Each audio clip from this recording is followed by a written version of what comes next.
আমার চুলটা ইদানিং পাটের ফেস্টোর মতো হয়ে গেছিল, তাই চলে গেছিলাম রয় ইউনিসেক্স পার্লারে স্মুদিং করাতে।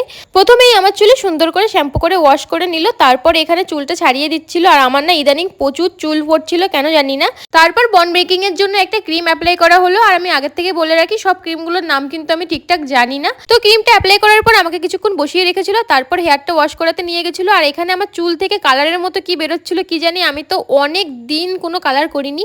তারপর ড্রায়ার দিয়ে আমার চুলটা ড্রাই করে নেওয়া হলো। আর এবার সেই সময় আমার এত কষ্ট হয়েছিল এই আয়রন করার সময়, তো দিদিটা ফু দিয়ে দিয়ে কাজ করছিল ভীষণ ভালো। ওখানে সবকটা মেম্বারই আমরা গেছিলাম 11:30টার দিকে, আর কাজ শেষ হতে প্রায় 7টা বেজে গেছিল। তো মাঝখানে খিদে পেয়ে গেছে ভেবেই ওরা আমাদের জন্য খাবারের ব্যবস্থা করেছিল। সত্যি ভীষণ ভালো লাগছিল ওদের ব্যবহারটা দেখে। এরপর আমার চুলে ইউজ করা হলো নিউট্রিলাইজার ক্রিম। আর আমার চুলটা যেহেতু বড়, 3-4 জন ধরতে লেগেছিল, তো কিছুক্ষণ ক্রিমটা রাখার পর ওয়াশ করে নেওয়া হলো। আর ফাইনাল রেজাল্ট তো তোমাদের চোখের সামনেই ভীষণ সুন্দর হয়েছিল। কিন্তু আমার যেহেতু 1 বছর হয়নি বিয়ের, তার জন্য আমি নিচের চুলগুলো কাটতে পারিনি।